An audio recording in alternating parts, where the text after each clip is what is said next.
Hello friends, welcome to SKB able channel. இந்த வீடியோவில் என்ன பார்க்க போகிறோம் அப்படின்னா 6th standard Tamil new book சரிங்களா, டேர்ம் 3, அதாவது 3ஆம் பருவம் சரிங்களா, 6ஆம் வகுப்பு தமிழ் நியூ புக்கில் இருக்கக்கூடிய 3ஆம் பருவத்தில் இருக்கக்கூடிய இம்பார்ட்டன்ட் கொஷின் தான் இந்த வீடியோவில் பார்க்க போகிறோம் சரிங்களா. அதோடு மட்டும் இல்லாமல் நம்ம இன்றைக்கி பார்க்கக்கூடிய இந்த வீடியோவில் பார்க்கக்கூடிய 20 கொஷின்ஸ் தான் வந்து பார்த்திங்கன்னா இன்றைக்கான லைவில் நான் கேட்பேன் சரிங்களா. ஸோ அதனால் தெளிவாக பார்த்துட்டு வாங்க. நம்ம டெய்லியுமே வந்து பார்த்திங்கன்னா லைவ் வந்து பார்த்திங்கன்னா நைட் வந்து 9 மணிக்கு வந்து பார்த்திங்கன்னா நம்ம லைவில் வரும் சரிங்களா. லைவில் வந்து கொஷின் ஆன்சர் வந்து டிஸ்கஸ் பண்ணுறோம் சரிங்களா. ஸோ மறக்காமல் சேனலுக்கு புதுசாகிறவங்க சப்ஸ்கிரைப் பண்ணிக்கோங்க, லைவ் வீடியோ அட்டன் பண்ணுங்கள், வீடியோ ஸ்கிப் பண்ணாமல் தெளிவாக பாருங்கள் சரிங்களா. ஓகே, இப்போ கொஷின் பார்க்கலாம். ஃபர்ஸ்ட் கொஷின் பாருங்கள். பாரதம் அன்றைய நாற்றாங்கால் என்ற கவிதை பேழையை எழுதியவர் யார்? பாரதம் அன்றைய நாற்றாங்கால் என்ற கவிதை பேழையை எழுதியவர் யார்? ஆன்சர் பாரதியார். ஆன்சர் பாரதியார். அடுத்தது 2வது கொஷின்.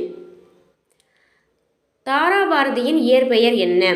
தாராபாரதியின் இயற்பெயர் என்ன? Answer Radhakrishnan. Answer Radhakrishnan. Okay, அடுத்தது 3வது கொஷின். தேசம் உடுத்திய நூலாடை என தாராபாரதி எந்த நூலை குறிப்பிடுகிறார்?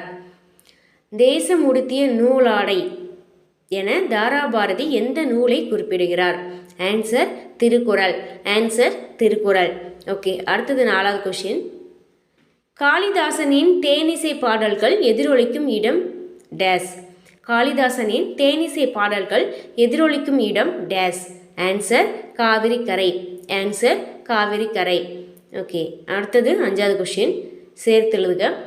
எதிர்கூட்டல் ஒலிக்க என்பதனை சேர்த்தெழுத கிடைக்கும் சொல் டேஸ். எதிர்கூட்டல் ஒலிக்க என்பதனை சேர்த்து எழுத கிடைக்கும் சொல் டேஸ். ஆன்சர் எதிரொலிக்க. ஆன்சர் எதிரொலிக்க. அடுத்தது 6வது கொஷின். ஆங்கிலேய அரசு எந்த ஆண்டு ரவுலட் சட்டத்தை நடைமுறைப்படுத்தியது? ஆங்கில அரசு எந்த ஆண்டு ரவுலட் சட்டத்தை நடைமுறைப்படுத்தியது? ஆன்சர் 1919ஆம் ஆண்டு. ஆன்சர் 1919ஆம் ஆண்டு. ஓகேங்களா. அடுத்தது 7வது கொஷின்.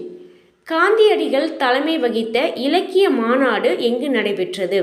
காந்தியடிகள் தலைமை வகித்த இலக்கிய மாநாடு, அதாவது 1937ஆம் ஆண்டு பார்த்தீங்கன்னா காந்தியடிகள் வந்து சென்னையில் நடந்த இலக்கிய மாநாட்டில் வந்து பார்த்தீங்கன்னா தலைமை வகித்திருப்பார் சரிங்களா. ஸோ ஆன்சர் பார்த்தீங்கன்னா சென்னை சரிங்களா. காந்தியடிகள் தலைமை வகித்த இலக்கிய மாநாடு எங்கு நடைபெற்றது? ஆன்சர் சென்னை. அடுத்தது 8வது கொஷின். காந்தியடிகள் யாருடைய அடிநிழலில் இருந்து தமிழ் கற்க வேண்டும் என்று விரும்பினார்? காந்தியடிகள் யாருடைய அடிநிழலில் இருந்து தமிழ் கற்க வேண்டும் என்று விரும்பினார்? ஆன்சர் உ.வே. சாமிநாதர்.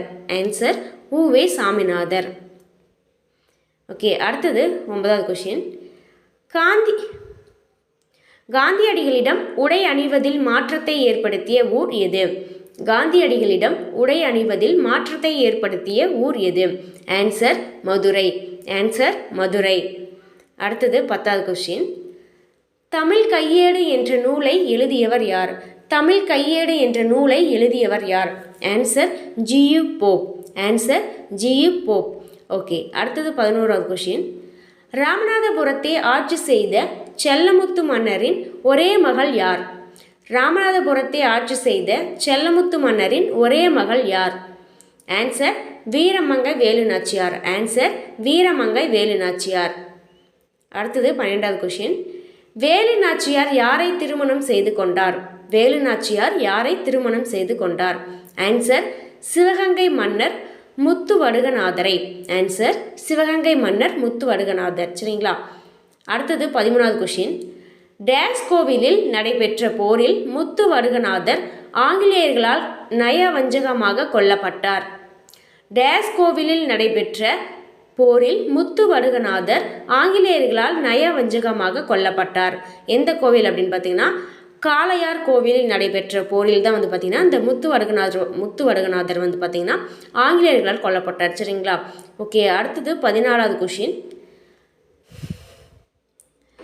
வேலுநாச்சியாரை காட்டிக் கொடுக்குமாறு டேஸ் எனும் பெண்ணை ஆங்கிலேயர்கள் வற்புறுத்தினார்கள். வேலுநாச்சியாரை காட்டிக் கொடுக்குமாறு டேஸ் எனும் பெண்ணை ஆங்கிலேயர்கள் வற்புறுத்தினார்கள். யார் அப்படின்னு பார்த்தீங்கன்னா உடையாள் அப்படிங்கக்கூடிய பெண்ணை சரிங்களா. ஆன்சர் உடையாள். ஓகே, அடுத்தது 15வது கொஷின். சுதேசி நாவாய் சங்கத்தை நிறுவியவர் யார்? சுதேசி நாவாய் சங்கத்தை நிறுவியவர் யார்? ஆன்சர் வ.உ. சிதம்பரனார். ஆன்சர் வ.உ. சிதம்பரனார். அடுத்தது 16வது கொஷின். வ.உ.சி அவர்கள் யாருடைய பாடல்களை விரும்பி கேட்பார்? வ.உ.சி அவர்கள் யாருடைய பாடல்களை விரும்பி கேட்பார்? ஆன்சர் பாரதியார். ஆன்சர் பாரதியார். அடுத்தது 17வது கொஷின். வ.உ.சி அவர்கள் புலமை பெற்றிருந்த மொழிகள் டேஸ். வ.உ.சி அவர்கள் புலமை பெற்றிருந்த மொழிகள் டேஸ். ஆன்சர் வந்து பார்த்தீங்கன்னா தமிழ், ஆங்கிலம். ஆன்சர் தமிழ், ஆங்கிலம். சரிங்களா? அடுத்தது 18வது கொஷின். வ.உ.சி சென்னைக்கு செல்லும்போது யாரை சந்திப்பதை வழக்கமாக கொண்டிருந்தார்? வ.உ.சி சென்னைக்கு செல்லும்போது யாரை சந்திப்பதை வழக்கமாக கொண்டிருந்தார்? ஆன்சர் பாரதியார். ஆன்சர் பாரதியார். அடுத்தது 19வது கொஷின். வ.உ.சி அவர்களின் பன்முகத்தன்மைகள் டேஸ். வ.உ.சி அவர்களின் பன்முகத்தன்மைகள் டேஸ். ஆன்சர் வழக்கறிஞர், எழுத்தாளர், பேச்சாளர், தொழிற்சங்க தலைவர். ஆன்சர் வழக்கறிஞர், எழுத்தாளர், பேச்சாளர், தொழிற்சங்க தலைவர். ஓகே. அடுத்தது 20வது கொஷின். புதிய விடியல்கள் இது எங்கள் கிழக்கு, விரல் நுனி வெளிச்சங்கள் ஆகிய நூல்களை இயற்றியவர் யார்? புதிய விடியல்கள், இது எங்கள் கிழக்கு, விரல் நுனி வெளிச்சங்கள் ஆகிய நூல்களை இயற்றியவர் யார்? ஆன்சர் தாராபாரதி. ஆன்சர் தாராபாரதி. சரிங்களா? ஓகே ஃப்ரெண்ட்ஸ், இன்றைக்கி வந்து பார்த்திங்கன்னா 20 வீடியோஸ் இந்த வீடியோ நம்ம பார்த்துருக்கோம். ஸோ தெளிவாக பார்த்துட்டு வாங்க. இன்றைக்கான லைவில் இந்த வீடியோ தான் நம்ம கேட்க போகிறோம். சரிங்களா? ஸோ தினமும் லைவ் வந்து பார்த்திங்கன்னா நைட் 9 மணிக்கு வந்து பார்த்திங்கன்னா நம்ம ஸ்டார்ட் பண்ணுறோம். ஸோ மறக்காமல் லைவில் கலந்துக்கோங்க. சேனல் புதுசாக இருக்கவங்க மறக்காமல் சப்ஸ்கிரைப் பண்ணிக்கோங்க. அதே போல் இந்த வீடியோ உங்களுக்கு பிடிச்சிச்சுன்னா மறக்காமல் லைக் கொடுங்க, கமெண்ட் பண்ணுங்கள், ஷேர் பண்ணுங்கள். சரிங்களா? Thank you friends.